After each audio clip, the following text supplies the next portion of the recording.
বিসমিল্লাহির রহমানির রহিম। আসসালামু আলাইকুম। গত ভিডিওতে আপনাদের বলেছিলাম যে আমার সাথেই থাকুন, আমার ভিডিওটি সম্পূর্ণ শেষ হয় নাই। এত বড় একটা জায়গা, এত বড় একটা পার্ক, একদিনে কি সব দেখানো সম্ভব বলেন? আমি তো পুরো পাগল হয়ে গেছি এই পার্ক দেখা। এত সুন্দর জায়গা, মানে ঘুরতে ঘুরতে ঘুরতে ঘুরতে এত ভাল লাগতেছে। যেমন ঘাস, তারপরে হচ্ছে আপনার গাছপালা, এখানে অনেক ফলের গাছও আছে, আম গাছ বেশি, আম গাছ বেশি। তো এখানে একটা জিনিস কি, আপনার যে বাচ্চাদের যে রাইডসগুলো থাকে ওইটা নাই, যে কারণে মানে বাচ্চারা মনে হয় একটু বোরিং ফিল করে, হয়তো বা করবে। এখন এটা মানে রাখছে, হয়তো বা আরও আপডেট করবে পার্কটা, যেহেতু এত বছর পরে এখন এত সুন্দর আপডেট হয়েছে, এত সুন্দর পার্ক হয়েছে, তো আপডেট অবশ্যই করবে।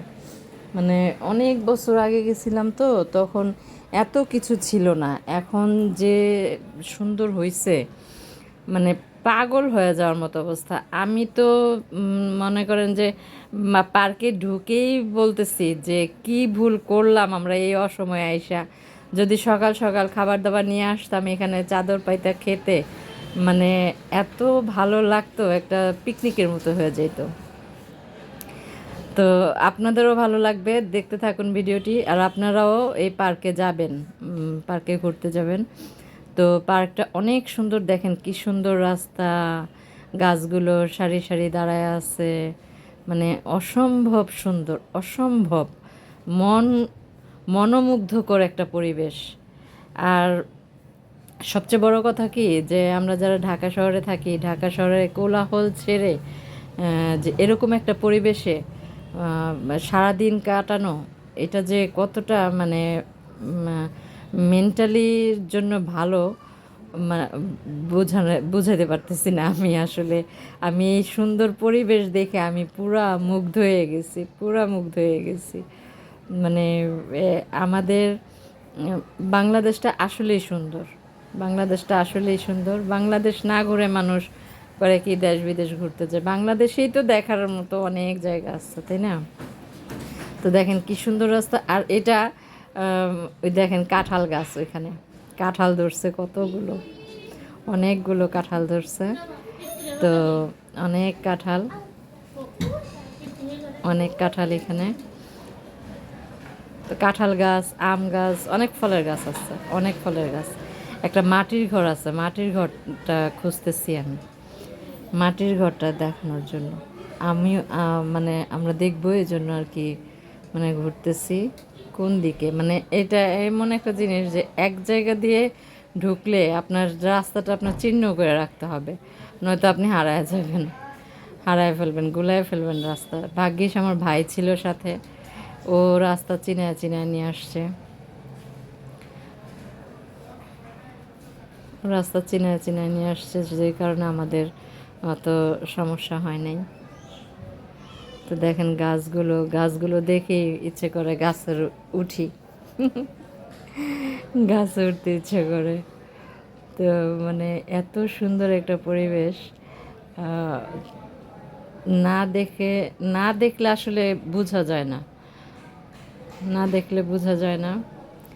তো কি বলবো, মানে বলার ভাষা নাই। আমি প্রকৃতি দেখে মানে পুরা মুগ্ধ হয়ে গেছি, পুরাই মুগ্ধ, পুরাই মুগ্ধ হয়ে গেছি। ওই যে মনে হয় মাটির ঘরটা দেখা যাইতেছে, তো আমরা যাচ্ছি মাটির ঘরের ওইখানে। তো এত মাটির, হ্যাঁ ওইটাই মাটির ঘর। মাটির ঘর অনেক দিন পর দেখলাম, অনেক দিন পর। এখানে একটা নার্সারি আছে, নার্সারি আছে। নার্সারিতে অনেক বিভিন্ন ধরনের ফুলের গাছ আছে, বিভিন্ন ধরনের ফুলের গাছ, ফলের গাছ, অভাব নেই গাছের। অনেক সুন্দর। এই যে মাটির ঘরটা দেখেন, কত সুন্দর একটা মাটির ঘর, দেখছেন? এই যে মানে দেখলে মনে হয় এখানে থাইকা যাই, মনে হয় দেখেন কি সুন্দর একটা, মানে ঘরগুলি দেখছেন? মানে এই ঘরে নাকি লোক থাকে। আমার মনে হয় ওইখানে যারা আছে, সামনে একটা কাঁঠাল আছে, দেখছেন? কাঁঠালটাও এখানে, এখানে ওয়াশরুম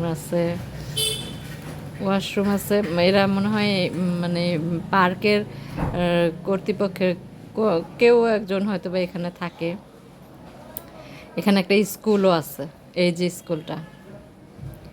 স্কুল আছে ভিতরে। বাহিরের বাচ্চারা ওই স্কুলে পড়তে ভর্তি হতে পারে। এলাকার এলাকার বাইরের ছেলেপেলেরা ওই স্কুলে ভর্তি হতে পারে। তো ভিতরে সবই আছে, সব আছে, শুধু নাই কি জানেন, যে বাচ্চাদের খেলার একটা নেই। বাচ্চাদের খেলার যে একটা পরিবেশ থাকে, রাইডস, বাচ্চারা ঘুরবে, করবে, ওইটা খেলবে, ওইটা নাই। এছাড়া সবই আছে, এছাড়া সব আছে। তো দেখেন বিশাল মাঠ, এই মাঠের মধ্যে বাচ্চা ওইখানকার ছেলেরাই খেলাধুলা করে এখানে এই মাঠটার মধ্যে। তো গাছপালা, প্রকৃতি, মাটির ঘর, মানে আকাশটা কত সুন্দর লাগতেছে না? এখন তো বিকেল হয়ে আসতেছে, তো যার জন্যে এখন মানে এরকম সময়টা এরকম লাগতেছে আর কি। রৌদ্রটাও কমে আসতেছে, তো এই জন্য আরও বেশি ভালো লাগতেছে যে রৌদ্রটা কমে আসছে, যে হাঁটতেও ভালো লাগতেছে। হাঁটার জন্য মানে হাঁটার জন্য কি এখানে আরেকটা বিল্ডিং উঠতেছে, এটা কিসের জন্য? হয়তো বা কোনো স্কুল করবে, এটা এই জন্য হয়তো বা এই বিল্ডিংয়ে কাজ করতেছে। কী জন্য করতেছে আমি জানি না সঠিক। তো যারা ঢাকা শহরে থাকি, তারা এই ঢাকা শহরের কোলাহল থেকে একটুখানি স্বস্তি পাওয়ার জন্য এই পরিবেশে এসে ঘন্টাখানেক বা সারাদিন থাকলে মানে ভাল লাগবে, মনটাও ভাল লাগবে। ওই যে ছেলেরা খেলতেছে এখানে, মনে হয় শীতের দিন আরও মজা হয়। ব্যাডমিন্টন খেলে খুব সম্ভবত, শীতের দিন আরও ভাল লাগে। ঘাসের মধ্যে কুয়াশা থাকে, হাঁটতে ভাল লাগে। তো শীতের মধ্যে এখন গাছপালাগুলো যে সুন্দর লাগতেছে, শীতের সময় তো সুন্দর লাগে না, কারণ তখন তো পাতা ঝরে যায়। এখন গাছ তো পুরা ভরপুর পাতা দিয়ে, সবুজ পাতা, গাছপালা, প্রকৃতি, আর সুন্দর পাখির ডাক। জানেন কি সুন্দর পাখির ডাক? এই পাখির ডাক যে কতদিন শুনি নাই তা বলতে পারবো না, কিন্তু এখানে এসে পাখির ডাক শুনতে পেরে এত ভাল লাগতেছে, বলার মতো না। পাখির ডাকগুলি অনেক ভাল লাগতেছে, অনেক। আপনারা হয়তো শুনতেছেন না, কিন্তু আমি শুনতেছি, অনেক ভাল লাগতেছে। তো এখানে এই দোকানপাটগুলি একটু পরে বন্ধ হয়ে যাবে। আর এই পার্কে সকাল 10টা থেকে বিকেল সন্ধ্যা 7টা পর্যন্ত, সকাল 10টায় মানে মানুষ ঢুকতে পারে, আর হচ্ছে সন্ধ্যা 7টা পর্যন্ত এটা খোলা থাকে, তারপর ক্লোজ করে ফেলে। তো আপনারা যারা আসবেন তারা এখানে এসে ঘুরবেন, দেখবেন অনেক ভালো লাগবে, অনেক মজা পাবেন। তো এখানে অনেক গাছ, এখানে আর কি যে ন্যাশনাল পার্ক যেরকম ওইরকম ন্যাশনাল পার্কের মতো আর কি। যে ন্যাশনাল পার্কে তো গজারি গাছ বেশি, এখানে আবার গজারি গাছ নাই, এখানে হচ্ছে ফলাদির গাছ, আম গাছ, কাঁঠাল গাছ, আরও বিভিন্ন ফলের গাছ। এখানে মানে ঘুরতেও খুব ভালো লাগতেছে, মানে সাইডে দেখেন পুষ্কুনি, মানে এত ভালো লাগতেছে বলার মতো না, এত ভালো লাগতেছে কি। দেখেন আমরা কোথায় ঢুকতেছি, এটা হচ্ছে মানে কোথায় যে আমার ভাই নিয়ে যেতেছে, যা আসছে যখন বসে থেকে লাভ আছে, একটু ঘুরেই যাই। তো দেখেন কোন চিবি দিয়া ঢুকেছে গেছি। তো এখানে অনেক ঘুইরা মানে অনেক লাস্ট মুহূর্তে না অনেক ক্লান্ত হয়ে গেছি। তো দেখেন এই সাইডটা পুরো মানে একটা জঙ্গলের মতো, পুরা জঙ্গলের মতো এখানে। আমার তো ঢুকতেই ভয় লাগতেছিল। আচ্ছা, রাতের বেলা এখানে অন্ধকারে কি অবস্থাটা হয় বলেন তো? কেমনে মানুষ এখানে, যদিও কেউ থাকে তো কিভাবে থাকে রাতের বেলা? তো আমার ভাই বলতেছে যে মশায় কামড় দিব, সাবধান, অনেক মশা এখানে। তো ঘুরতে ভালোই লাগতেছে। রাস্তাঘাট মানে এখন যেখানে আছি আমরা, এটারে তো রাস্তা বলে না, এটা কি বলে আমি নিজেও জানি না। তো গাছপালা দিয়ে ভরা জঙ্গলের মতো। তো এরকম পরিবেশে যে আসতে পারছি এটাই অনেক ভালো, অনেক ভাগ্য যে এখানে আমি আসতে পারছি। ভাল লাগতেছে সত্যি। আপনারাও আসবেন। এটা হচ্ছে আপনার 300 ফিট দিয়েও যাওয়া যায়, আবার হলো আপনার তেরমুখ, উত্তরখান তেরমুখ দিয়েও যাওয়া যায়।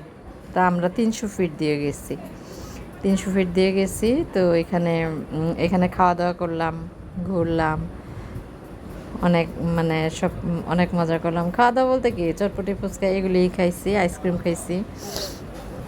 তো এখানে যদি সারাদিন ঘুরি তারপরেও আপনাদের মানে দেখানো সম্ভব না, যে সব দেখানো সম্ভব না। দেখেন এখানে কাঁঠালও বিক্রি করে, সব অনেক ধরনের ফল, সব গাছ পাকনা ফল, সবই গাছ পাকনা ফল। এটা মনে হয় করম চা, তারপর হচ্ছে কলা, আবার বাচ্চাদের খেলনার দোকান, সব মিলে মানে অনেক সুন্দর। এখন আমরা বের হয়ে যাব, এই জন্য মানে গেটের দিকে যাচ্ছি, যে সন্ধ্যা হয়ে আসতেছে, সন্ধ্যার আগে আগে বের হয়ে যায়, কারণ সাথে বাবু আছে তো, এই জন্য সন্ধ্যার আগে আগেই আমরা বের হয়ে আসতেছি। রাস্তায় গাড়িও কমে গেছে। তো একটা সিএনজি পেয়ে ফেলছি, সিএনজিতে উঠছে, আর আমি হয়েছি আমার ভাইয়ের সাথে মোটরসাইকেল উঠছি। দেখেন সন্ধ্যা হয়ে গেছে, আপনাদের সাথে গল্প করতে করতে আমরা বাড়ির কাছেও চলে আসছি। এটা হচ্ছে আপনার এয়ারপোর্টের রাস্তাটা। আমরা এখন ফ্লাইওভারের উপরে। দেখেন এয়ারপোর্টটা কত সুন্দর লাগতেছে। তো বন্ধুরা, ভিডিওটি যদি ভালো লেগে থাকে অবশ্যই একটা লাইক করবেন, আর কমেন্টের মাধ্যমে জানাবেন আমাকে, আর ভিডিওটি সাবস্ক্রাইব করবেন। তো আপনাদেরকে দেখাইতে পারছি, এটাই আমার কাছে অনেক ভালো লাগতেছে, যে আপনারা পার্কটা দেখতে পারতেছেন। অবশ্যই আসবেন, ঘুরতে আসবেন এখানে। আমিও ঘুরে গেলাম, আমিও একদিন যাব এখানে, পিকনিক করতে যাব, এখানে সারা দিনের জন্য যাব। তো খাওয়া দাওয়া করবো এখানে, সকালবেলা যাব, রান্নাবাড়া করে নিয়ে তারপর যাব। দেখেন রাতের ঢাকা শহরটা কত সুন্দর, তাই না? তো আপনাদের সাথে কথা বলতে বলতে অনেক দূর চলে আসছি। তো সবাই ভালো থাকবেন, সুস্থ থাকবেন, নিজেদের প্রতি খেয়াল রাখবেন। আসসালামু আলাইকুম, আল্লাহ হাফেজ।